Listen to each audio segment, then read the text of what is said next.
I hope you guys can hear me okay. A very, very good evening to all of y'all. I'm saying good evening because it's evening where I am, but of course, a good morning, good afternoon, and good day to the rest of y'all who've joined us from different parts of the world. I'm really excited to, that you guys are here with us at the session today. This is our second session of this month at Reseller Club. To start off with, I would like to thank all of you for actually removing the time from your busy schedules and making time to actually join us today. I sincerely hope that you all are keeping well and are safe in these unforeseen and unfortunate circumstances. And we really hope from all of us here at Reseller Club that you guys are doing well and are safe. Yeah, thank you for joining us today. We're very excited. Just wanted to quickly take you guys through some of the things and how you can access your panel and talk a little bit about what this event is. So what you see on your screen right now is the panel that you guys have access to. The left side is the desktop view, and on the right, you can see the mobile view. What you can do with your panel today is uh, using the question mark sign that you see there, you can submit questions. And please feel free to keep sending all your questions throughout the course of the presentation and throughout the course of this webinar itself. We will continue to keep answering them as well as actually answer as many as we can towards the end of the presentation. There is a little hand sign over there. That is to raise your hand. So at any point in time, if if you feel like asking us something, which you can actually put questions for, but this is something that you can do and raise your hand. What we also have today is a handout. This handout is a quick overview on more details on what we'll be presenting today. So you can download it and use it for your reference. For all you mobile users, just one more thing. If you want to have a better view of the presentation and the speakers, you can actually just turn your phone around in landscape view. So that will just give a better view of the presentation and the speaker rather than the portrait view. So just to quickly check, can you guys hear me clearly? If you can, please raise your hands for me using the raise hands button over there so that I will know that you can hear me clearly. I'm seeing a few hands go up. Not enough to make me feel like you guys can hear me clearly.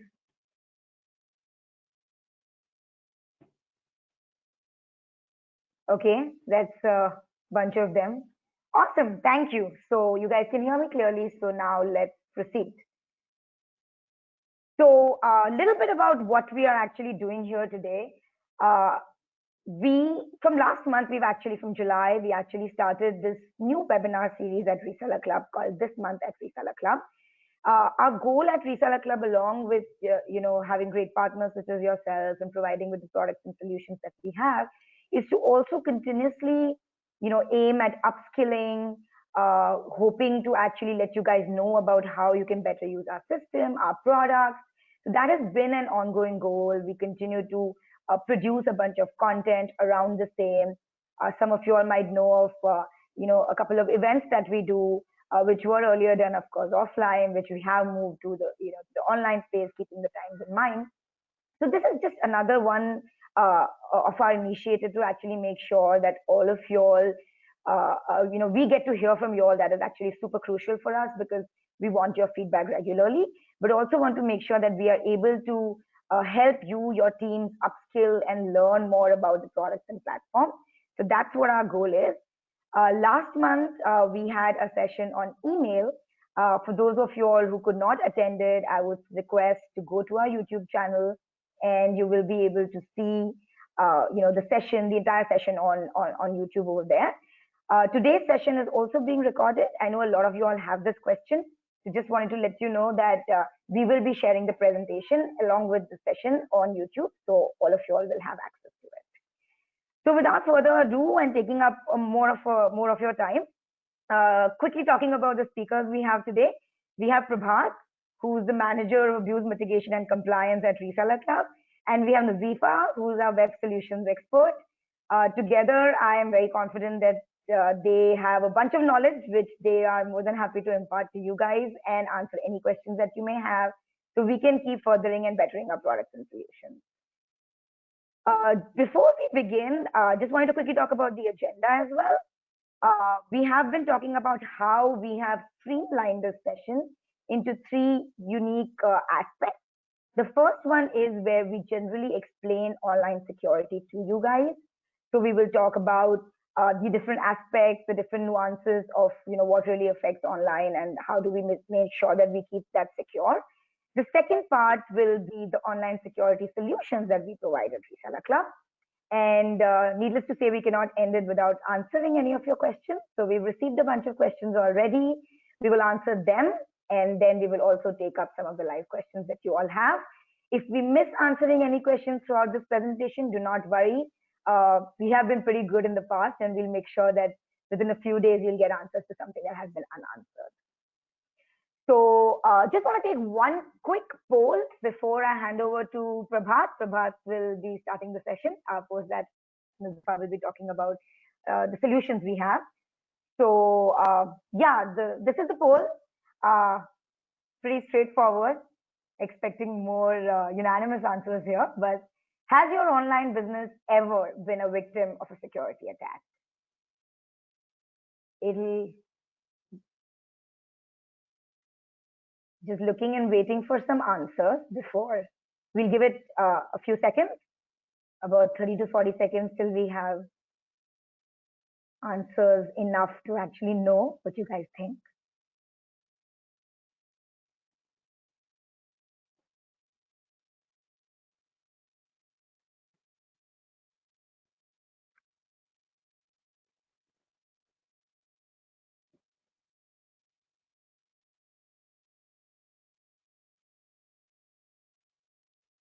It's really heartwarming to know, and I really hope that continues. That I think a bunch of you all have mentioned that your online business has not been a victim of a security attack, and that's really great to know, honestly, because it is a crucial topic that people usually talk about, and there are a lot of things in place that we can do to avoid that. Needless to say, I think all of our business, we would have answered yes to this, but it's part and parcel of being here. So thank you. I think that's enough. We've got quite a few responses.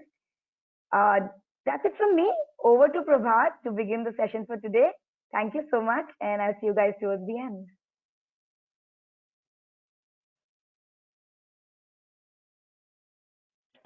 Hello, everyone.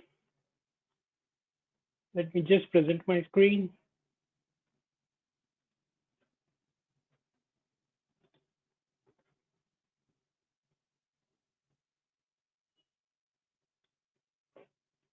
I hope you can see my screen now.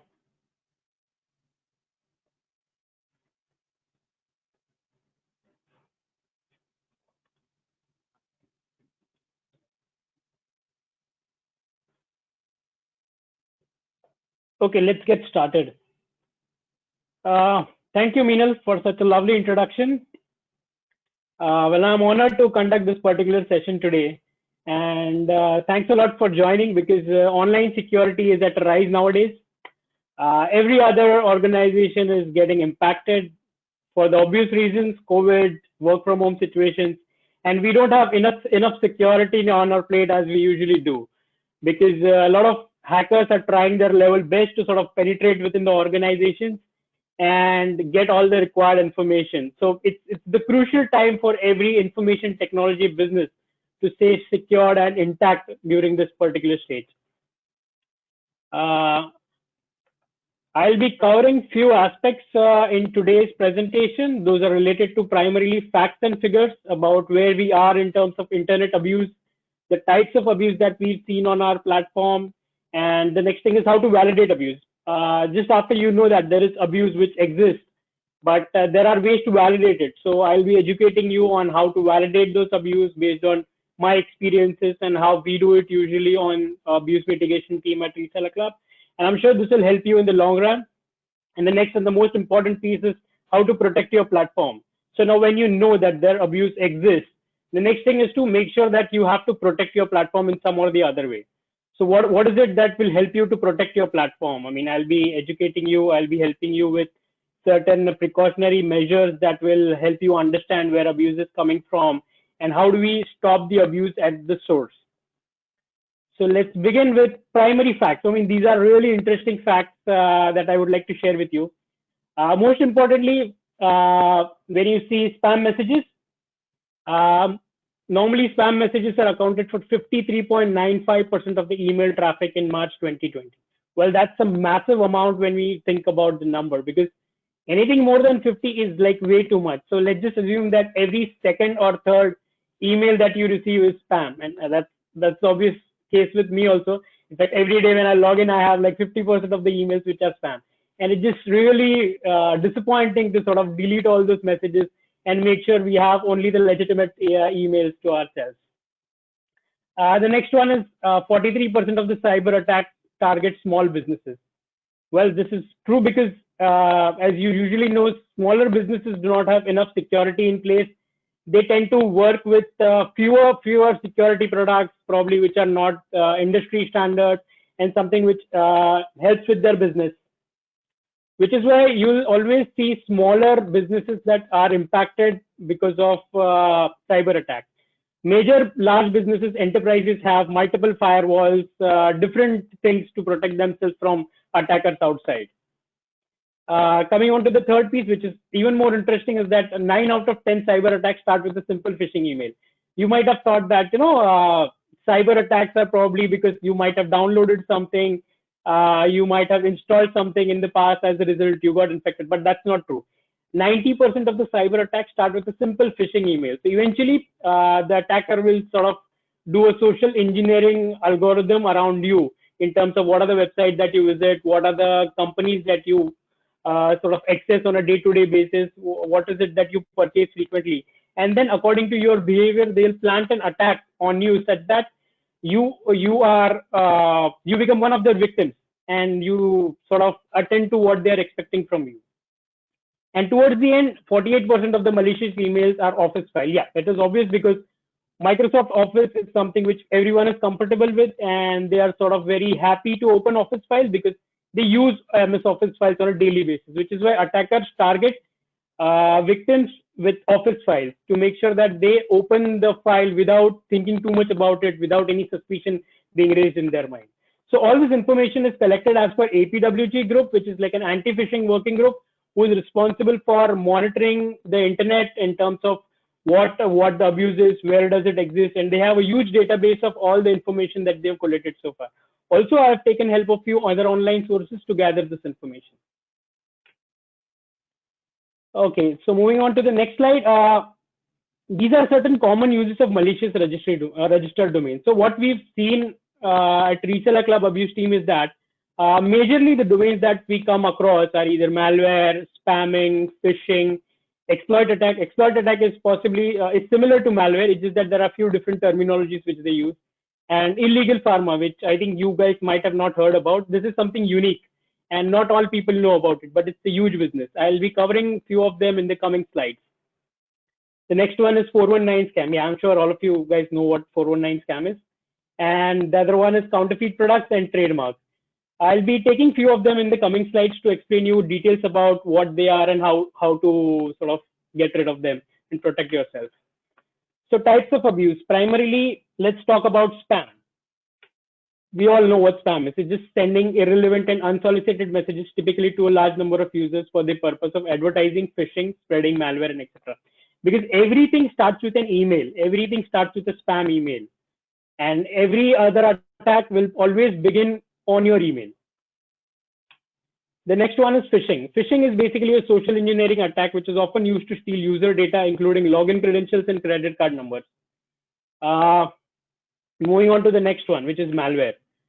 Malware is a harmful program that hides itself in other innocent program. Well, the most difficult one is malware over here, because phishing is something that we can still identify. Even spam we can identify and delete it, but malware is something which you cannot identify. It will reside in your system, and all the information will be passed on to another person who's the attacker in this case. So I'll take up few of these cases and explain you details about what malware is and what are the types of malware and what are the commonly domain? What are the common domains that people have registered for sort of deploying malware in the past? To begin with, I'll take up what the spam is, and I'll categorize spam into two categories over here. The first one is sending out promotional emails to unsolicited recipients, which is sort of intentional. Here I'm trying to explain what intentional spam is and what unintentional is. When you're sending promotional emails to unsolicited recipients, it is of course it is obvious that they are not expecting your email. It could be any marketing emails, promotional emails, something that the user has not subscribed to. So the problem is that if at all you send up too many emails, you choke the bandwidth. As a result, your IP gets blacklisted and your server reputation hits. If that happens, then there are too many packages hosted on a server, and all of them are impacted due to one person. Which is why we at Reseller Club make sure that we have multiple tools in place, enough parameters in place, and policies to make sure that there are no spam emails that are going out from the system, to make sure that we are safe.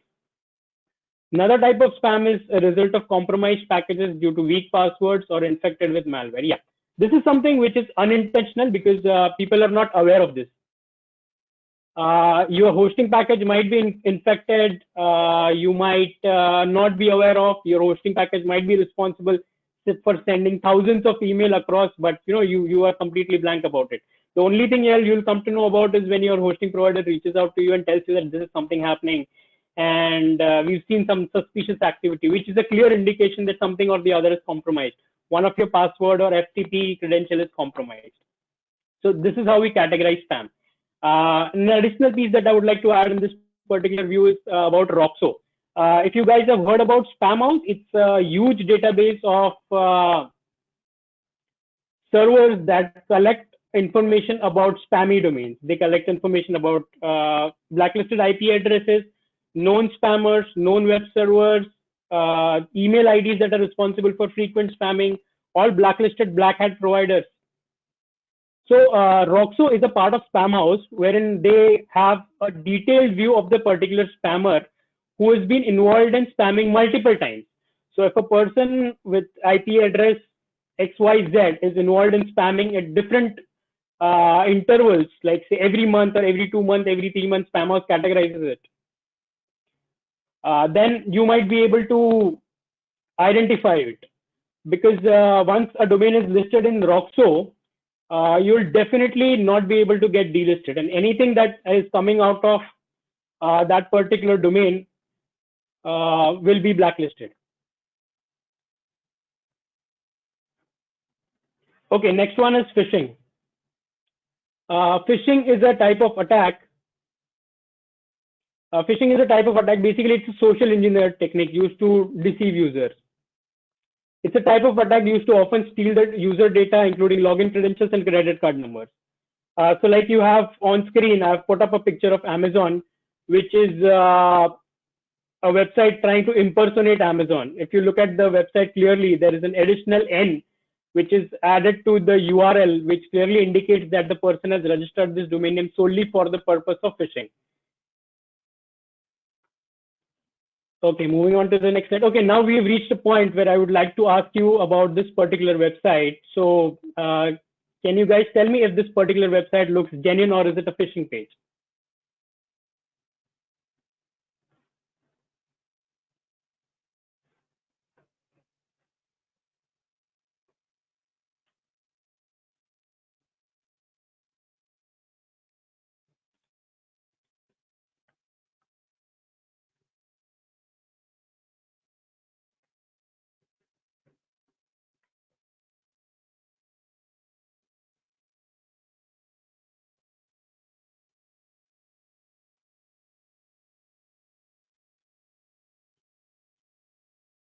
Waiting for the results.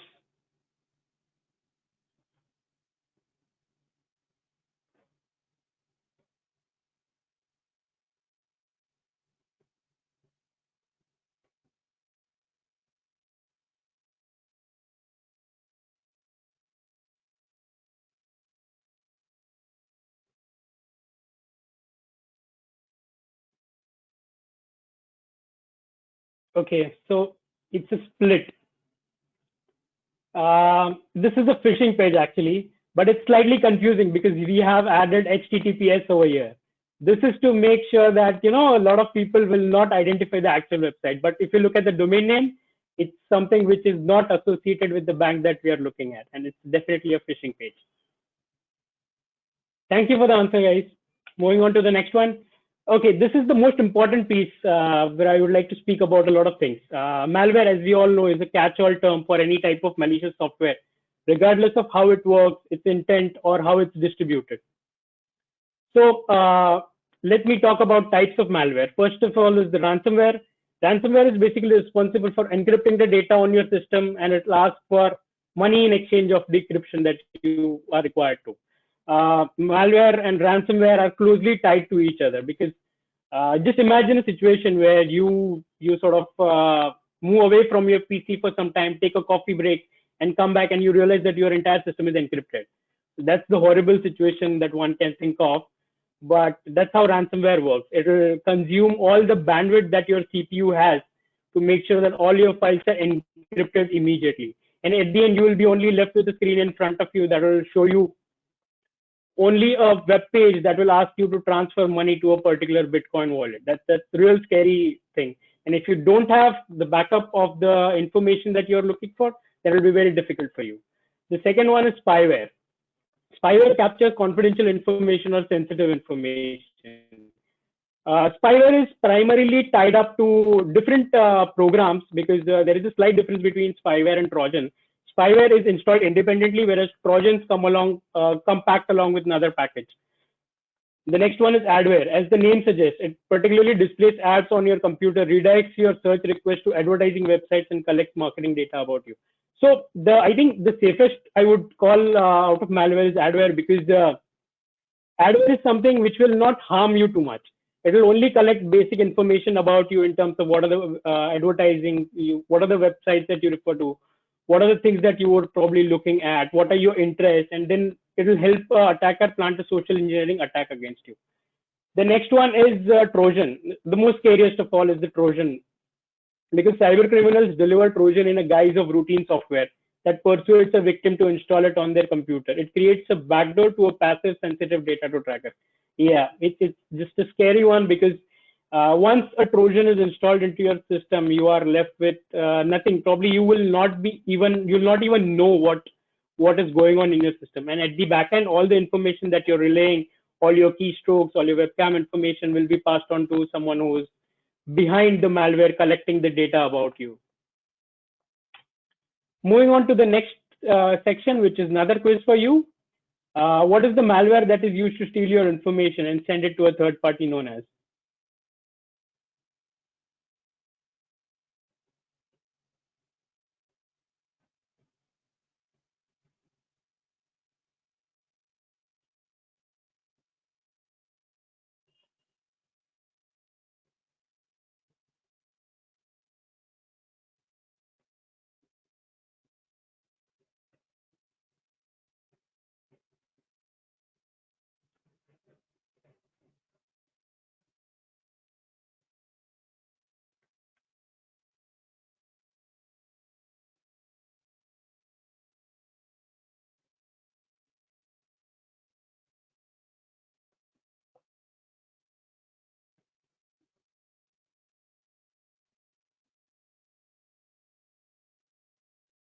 We are still collecting responses.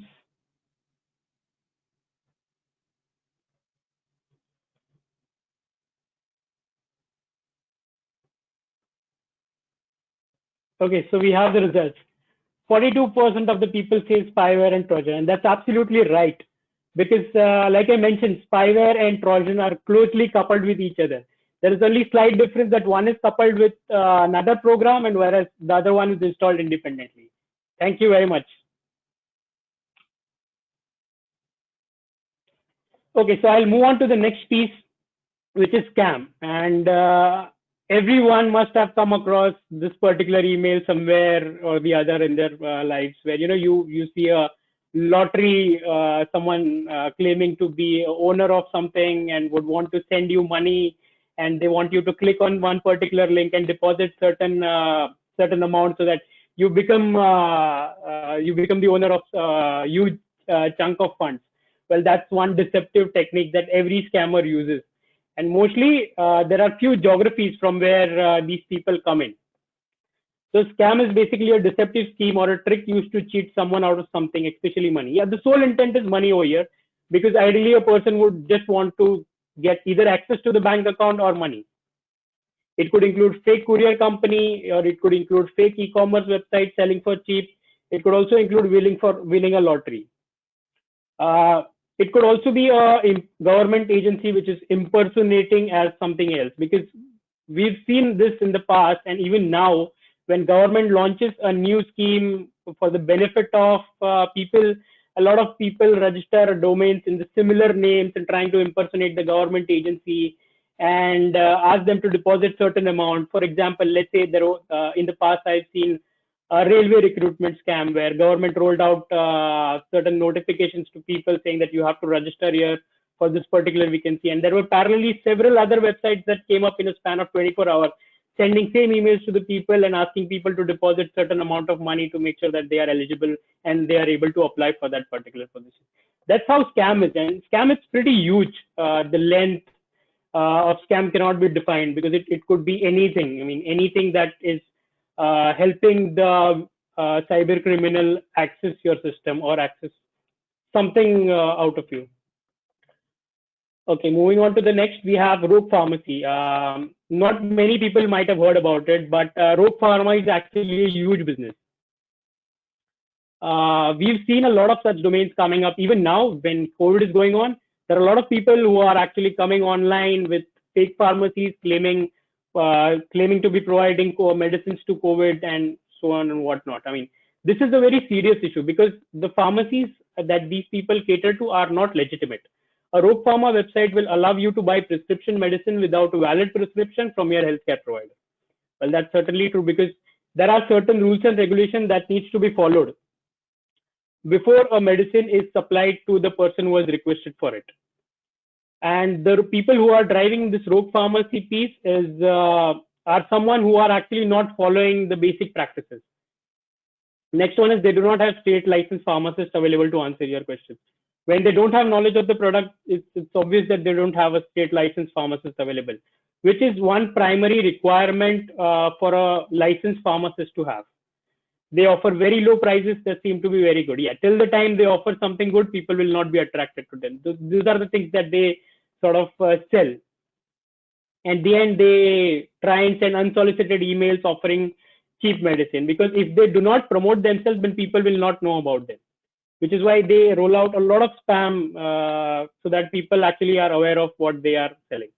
And at the end, they do not have FDA approval to ship worldwide. This is the most important piece because, and secondly, what you can do is you can verify such websites on Legiscript.com. Legiscript.com is actually a third party, which is controlled by the US government, where they have a list of websites which are approved to sell pharmacies globally. And if at all they come across someone who is selling similar drug or impersonating that particular website, then they reach out to us and make sure that that website is taken down. Okay, so far we've learned what are the types of abuse, what are the harmful things that abuse can cause. But now we'll be talking about abusive domains which are exploited and misused and how to validate them. These are the basic steps that we at Reseller Club keep in mind where we are evaluating a new domain name. So for example, if at all you find a domain name which is registered recently, yeah, then it's an indicator that something is wrong, something is suspicious. If the who is contact is questionable, then that's another indicator, because people who are registering such domain names will definitely not register using their actual contact details.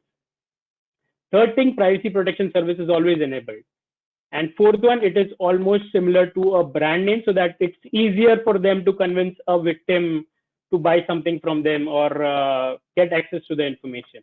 And at the end, the most important piece that we have access to is to look at the ratio of active to suspended domains in the customer account, because this is very important because we have the entire portfolio with us. And if at all we see that there are certain suspended domain names for this customer in the past, then that creates a trigger for us that this could be another malicious domain that the person is trying to register. Okay, moving on to the next slide, which is about protecting your platform. So all this while we've talked about identifying abuse and then validating abuse. Now is the time where we are trying to protect the platform. We are trying to block the abuse the moment it arrives, or probably even before then it hits our system. So most importantly, what we can do is do the due diligence to your customer by reviewing the pattern of domain names being registered. If at all you see something gibberish domain name, something similar to brand, then you can suspend the domain name over there, or you can delete the domain name if it is in money back period. Second thing is to try to validate the zip code and the country of customer's location. Yeah, zip code plays a very important role, because whenever domains are registered, there is always a mismatch between the zip code and the country. This is what we've seen from our experience at Reseller Club. So you can keep this in mind and always make it a point that you note the zip code and the country and try and match and find a correlation between them. Look for suspicious identifiers in the registrant email. Registrant email, if it's a simple Gmail or a Yahoo email, then it's probably safe, because if at all attacker is trying to register domain names with you, he'll probably use some third-party email provider which will not enable him to track his IP address or provide any more information about it. He'll just play safe. And the next one is to maintain a track of payment methods used by the customer. This is important because a lot of times what we've seen is people use stolen credit cards for which you may later receive a chargeback. If at all you try and review the payment history of a customer and you find that there are multiple credit cards that this person is using over a period of time, then it creates a red flag in your mind as to, there's something suspicious.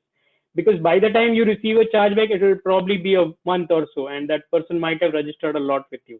So it's always good to keep a track of what payment card that person is using for registering domain names. Now we are discussing about investigation tools.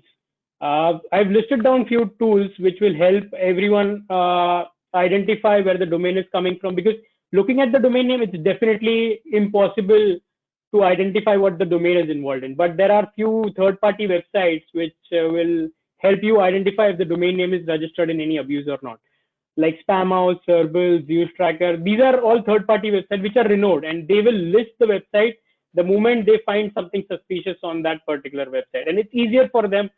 It's easier for us to refer to them because we have concrete information if it's listed on Spamhaus or Serbil. Okay, I would like to show you something interesting, and this is called as Abuse Manager. This is actually a third-party tool that we've subscribed to. In the previous slide, we've looked at the different blacklists which will help us sort of identify domain names. But if you have a chunk of domain names and you want those domain names to be actively monitored, then it's practically impossible to go to each and every website and review the domain name. So what these Abuse Monitor guys have done is they've built a platform, they've built a database where they take all the information from us in terms of domain name, creation date, and expiry date, and they keep processing the information at the back end and try and alert us if at all the domain is involved in anything, or probably if they find a listing of any particular domain name on any blacklist. This will help us constantly monitor our domain database and make sure that if we come across any abusive domain name, is actioned immediately, and this helps us improve the reputation also. This is another interface from Abuse Monitor where the total split of the entire portfolio is shown. The number of botnet domains that the portfolio has, number of malware domains, anything that the Abuse Monitor feels as suspicious. Okay, now I will transfer control to Nuzefa, who will start with security solutions at Reseller Club, because all this while we've discussed about the problems that we will be facing. But and now is the time when Nuzefa will help you with the solutions that will help you take care of this problem.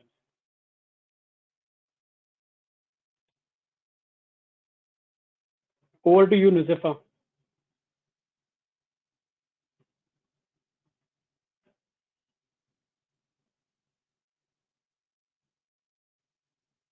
Thank you so much, Prabhat. Hi, everyone. I hope you guys can see my screen now. So, like Prabhat mentioned that he talked to you guys about the problems, the security problems that you can have. And given the work from home situation, there's like very less possibility of you having, double security with a VPN. So we at Reseller Club, we offer you some solutions to, take care of your files, your important confidential information. So let's get started and we'll look at the security solutions that we offer here at Reseller Club. So the first, we are going to discuss 3 products that we offer for security. The first one is a secure sockets layer, that is an SSL certificate. Many of you are already aware what an SSL is. So I'll just try to explain how SSL works so that you understand how important it is for your business to protect your business and how it can be helpful for you. So as you can see from this diagram over here, it actually shows you how HTTPS works, right? So any SSL certificate, it is each and every digital certificate uses PKI, that is public cryptography, and there's always a key pair. There's a public and private key pair. So there's a sender and a receiver. So while you're sending some confidential information to another server, and this confidential information can be a login password, your debit card, credit card. So all this information, you do not want any hacker to get a hold of it, right? So what SSL does is it ensures that this data that is being transmitted from the user to the destination host goes secured. So what SSL does is it encrypts that data, and at the host, it will decrypt the data so that your host can understand what kind of request you're sending. So as you can see from this diagram that a user is trying to access a website. As you can see from the URL, it says HTTPS. Now SSL TLS uses the HTTPS protocol to send secure data over the network. So it will first check for the DNS records to find the IP address of the web host. Once it finds that IP, it goes over to the web server and it requests a secure SSL connection from the website host. Now the website host will get that public key which the user has sent, and it will have a private key with which it can decrypt the data, and the data will be in plain text format now, and the host will respond with a valid SSL certificate, and all your data that is being sent across will now be secure. So the Sectigo Komodo SSL that we offer uses a 2048-bit RSA encryption. So you can be sure that no hacker can ever attack it or break it, because it's practically impossible to break this cipher. So at Reseller Club, we offer 4 types of SSL certificate. We have Positive SSL, Komodo SSL, Positive Wildcard, and Enterprise Validation. So we'll start with Positive SSL, which secures your main domain and www.yourdomainname, which is the first one as you see here. And then there's Komodo SSL, which is the same as Positive SSL. The only difference here is the warranty amount. Now let me talk about the what does this warranty amount mean, right? So as I mentioned earlier, that this cipher is impossible to break. So Sectigo actually offers you warranty that if at all somebody manages to break the cipher, again, which is practically impossible, if somebody does, they actually offer you this amount. And yeah, so Komodo SSL has a higher warranty because you're paying more as compared to Positive SSL. Then we have Positive Wildcard SSL, which secures unlimited subdomains, not domains. So it will be, let's say, your domain name, www.yourdomainname, login.yourdomainname, web.domainname. So if you have unlimited subdomains, you can make use of the Positive Wildcard SSL. Now last we have is Enterprise Validation SSL. Now this SSL is really special because Sectigo does a thorough check of your organization. There's physical verification, there's email verification, there's phone verification, and they validate your data through a third party, Duns and Bradstreet. And it takes quite a few days to get this kind of SSL because the verification is very, but the end result is this: you can actually get your entire company name in green letters with a padlock. This actually boosts your customer confidence that yes, this is a valid organization, this is authentic, so my data will be secure here. And as you can see, the warranty amount as well is almost $1.75 million. Now moving on, we have a quiz question here. So I want you guys to tell me which SSL certificate secures unlimited subdomains. You can go ahead and submit your answers through the poll.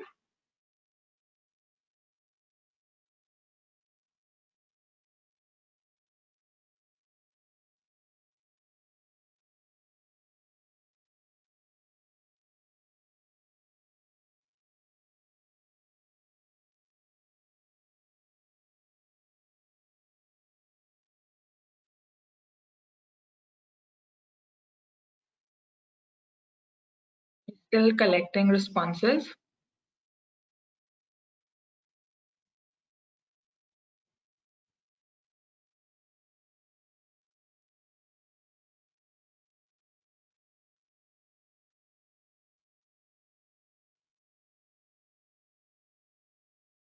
Okay, thank you so much for voting. So I see 67% of you have answered correctly. Yes, it's the positive wildcard SSL that secures unlimited subdomain. So thank you. Let's move on. So our second product that we offer here at Reseller Club is SiteLock. Now SiteLock, again, it's a really interesting product and it actually eases your work a lot. How? Let me explain. So SiteLock is basically a malware and virus scanning software that scans your website directory. So in the SiteLock dashboard, you can actually specify the directory, the path where SiteLock should scan your files. It will identify the viruses, it will identify the malware, and based on the options that you have selected, SiteLock gives you this option whether you just want to be notified and you would like to take care of it because it may be some of your important files are getting tagged as a malware. So you can actually get the option of reviewing it yourself, or else you can select the option to automatically remove it. So what SiteLock does is, as soon as it identifies a malware or a virus that can be potentially harmful for your website files, it actually deletes it completely. Right? So this is how, according to the diagram, this is how SiteLock works, right? It finds the vulnerabilities, it finds the malware viruses hiding in your website code, it fixes it, then it prevents it by constantly monitoring your website files for any changes, then it accelerates your website. SiteLock offers CDN, about which I will talk in the next slide, and it is also PCI compliant. So yeah, so these are the four main features that it identifies vulnerabilities, it removes the malware automatically, it gives you a trust seal, and it gives you content delivery network, that is a CDN. It will also eliminate cross-site scripting and SQL injections, which are very, very common. So you can rest assured that SiteLock will take care of that for you. Okay, so this is what I was talking about in my earlier slide, which is CDN. So with SiteLock, you also get an option of enabling content delivery network. So as you can see in the middle, we have our origin server, and over here we have our CDN nodes, right? So if your website is quite heavy and the server is located remotely and it takes time to load, so what SiteLock CDN does is it caches the data from the main origin server onto the CDN node. So anytime any users who are the closest to this node can load the website very, very quickly, right? So it accelerates your website considerably. So this is how the SiteLock dashboard looks like, and it's a very user-friendly, easier to use. We have address verification, we have SSL scan, we have malware scan. So you can log into your SiteLock dashboard and keep a regular check. Here, this small email symbol that you see, here's where you will get all your notifications. So, okay, moving on to our next product, which is CodeGuard, right? So CodeGuard, what CodeGuard does is it actually saves your data on an offsite server. You, again, similar to SiteLock, you just need to specify your directory. You need to whitelist CodeGuard IPs in your hosting panel, and CodeGuard will take care of it further on. So yeah, so for disaster recovery purposes and for any malware attacks happening on your website and you lose all your website files, so you don't have to worry. As Prabhat mentioned earlier, there are ransomwares where hackers they encrypt all your data and ask for huge sums of money to decrypt it back. So if you have your backup on CodeGuard, nothing like it. You don't have to pay anything. You can just use the backup that is already there on CodeGuard. So this is how CodeGuard works. You just connect it once, it backs up your data, it keeps monitoring your directory for any changes. Let's say you uploaded some more files, you made some changes, it will save that as well, so you don't miss out on any of the latest data. And then you can also restore it, as I mentioned, that you have your dashboard, you have your data saved there, you can download it as a zip file and you can restore it on your new server. So some of the important features of CodeGuard are that it's a fully automated backup software. There's no intervention required from your end. You can just set it and just relax. And it is, one cool feature about this is that it's actually stored on Amazon's AWS servers, and it's secured with AES 256-bit encryption. You can be very sure that your data is secure and in safe hands, and it's not going to be compromised. So this is how your CodeGuard dashboard looks like. It's again very user friendly. You have restore settings backup, and it shows you all the backed up dates. And yeah, you can just log into your dashboard. You can see how much disk space you have left, and you can download a zip file if you want, save it on your local machine. Like whatever you want to do with your backup, you can do it, as it is an offsite cloud storage. So thank you so much for joining for the session for online security solutions. I really hope this was helpful. Thank you. I'll be giving back the control to our presenter.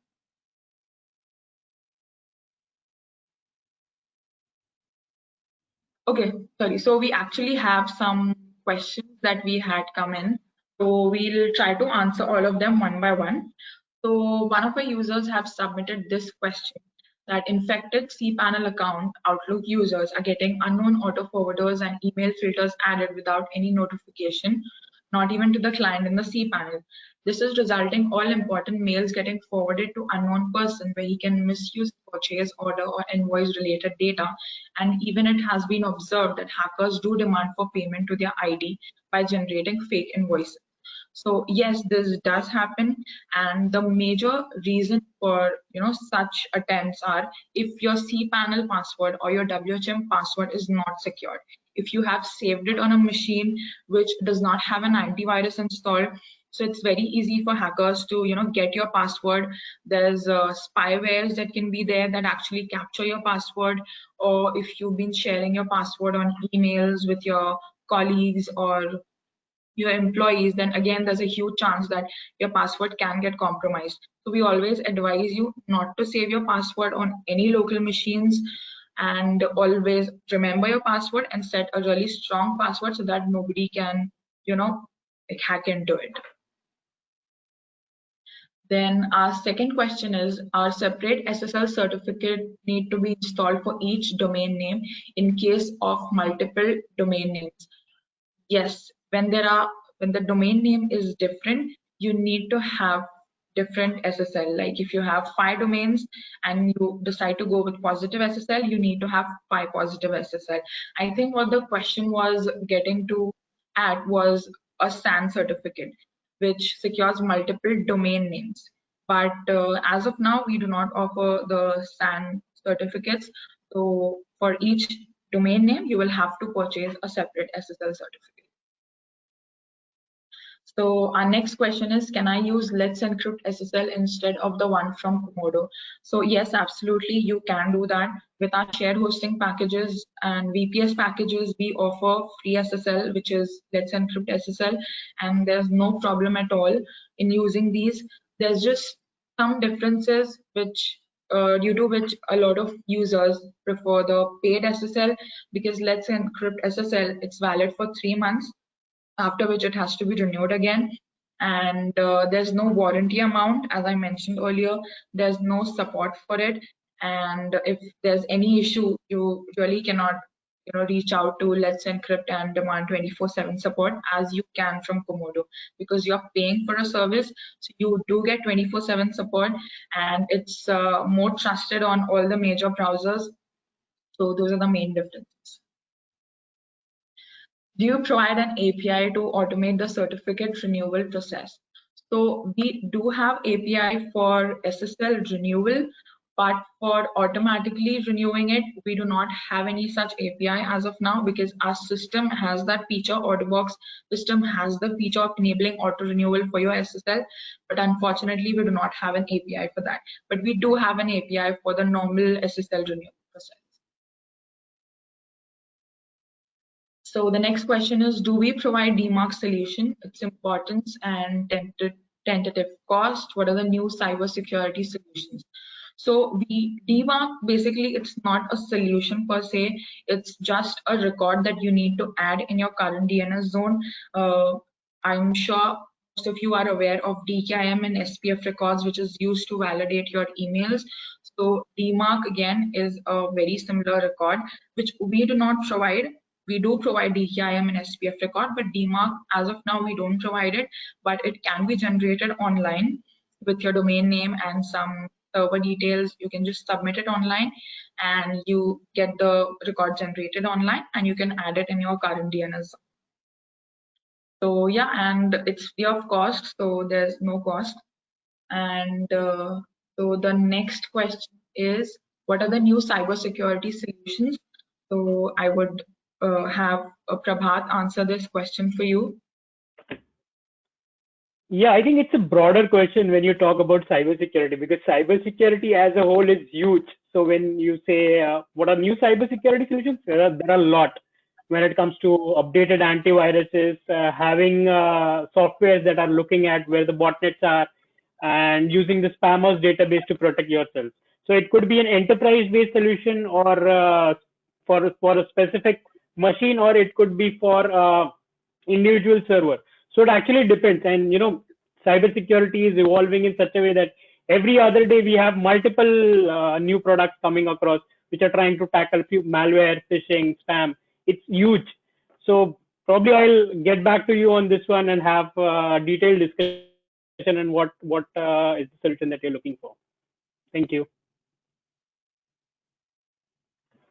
Okay. So we do have some questions in our question box. So we'll try to answer as many questions as possible given the time that we have, and rest of the questions will surely be addressed via email.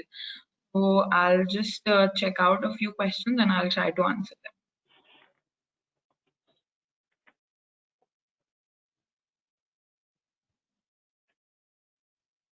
Okay, so is Linux good for security? So again, this is a broad question because Linux is an operating system.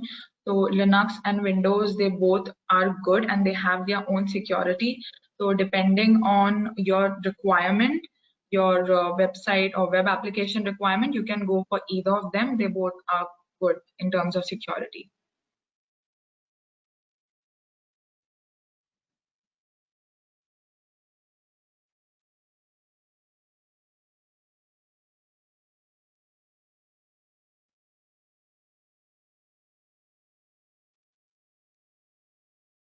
What security settings must be activated under cPanel? So you do not really have to enable anything from under cPanel because we already have antiviruses installed on our main servers. So you don't have to worry about the security there. You just have to take care of your website files when you're connecting it to via FTP. You need to make sure that your data is not compromised, because like I said earlier, if there's a virus on your system and it's able to penetrate through your FTP to your servers, it will definitely make changes to your website files and it will be difficult for you to recover them. How can I restrict hackers to make files and folders in my server files? Again, a very strong password. That's the most important thing. And make sure you do not access FTP through an insecure machine or a machine that you do not trust.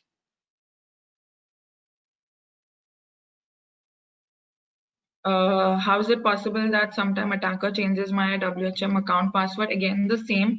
You need to make sure that the system that you are logging in from into your WHM, because it contains your website files. So you need to be really careful where you're logging in from and make sure that your password is not compromised.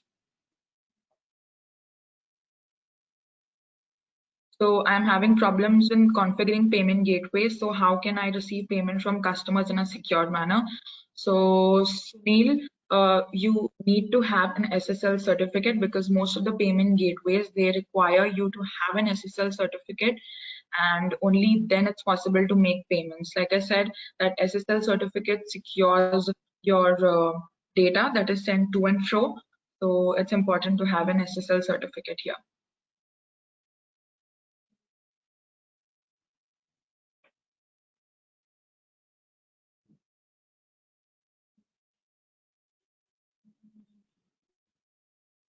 Is FreeSSL with web hosting secured? Yes, it is secured. As I mentioned earlier, the difference between Let's Encrypt and Komodo. So there's just the difference between browser's trustability and support that you get with the paid SSL. Otherwise, you can use a Let's Encrypt SSL.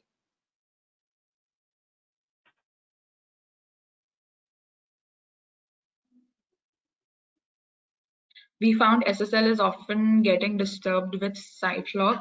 So Sunil, this is what the issue here is, that if you enable True Shield, that's when SSL interferes with site log. So what you need to do is your SSL certificate should be uploaded in your site log dashboard. Once that is done, you can be sure that there'll be no interference with SiteLock and SSL, and both products, they can work simultaneously.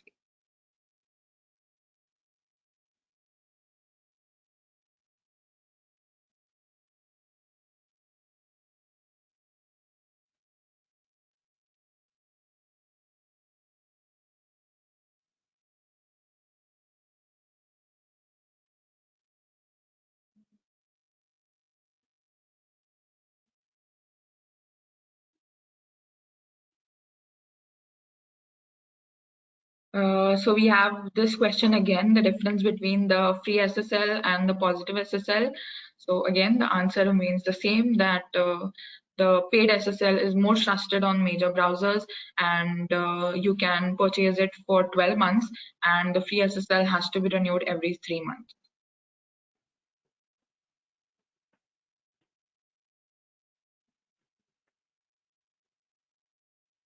Is WordPress good to use? Any security issue using open source packages since code is open to attackers? So Abby, there's not really an issue with using WordPress. You just need to make sure your website files are secure, and you can use SiteLock for securing your files, and just leave it with SiteLock and it will take care of your code. How secure is the SSL that is provided by VPS Free? It is secure. It definitely is not any less, better than the paid SSL. But like I said, there are few minor differences here and there. Otherwise, you don't have to worry. Your SSL and your data being transferred are secure.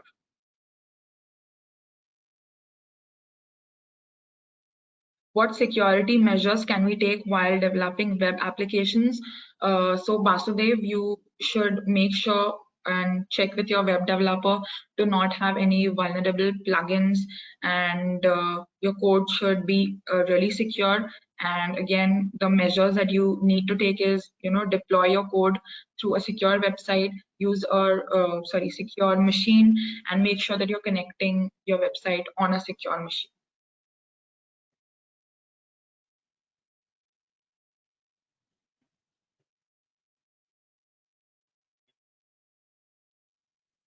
Which SSL must be used, positive or a Komodo for a normal website? So Sunil Bharat, for a normal website, you can go for a positive SSL or a Komodo SSL. It is really up to you. There's only the difference between the warranty amount, that the positive SSL offers a higher warranty amount, and Komodo SSL offers a higher warranty amount, and positive SSL is much lesser than that.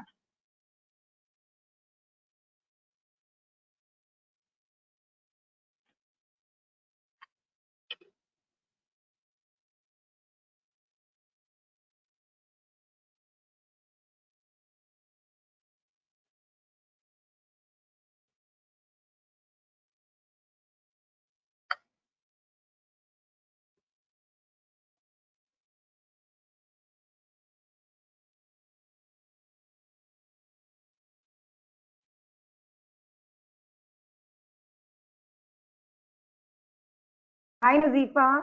Thank you so much. I Thank you. think we managed to, thank you so much.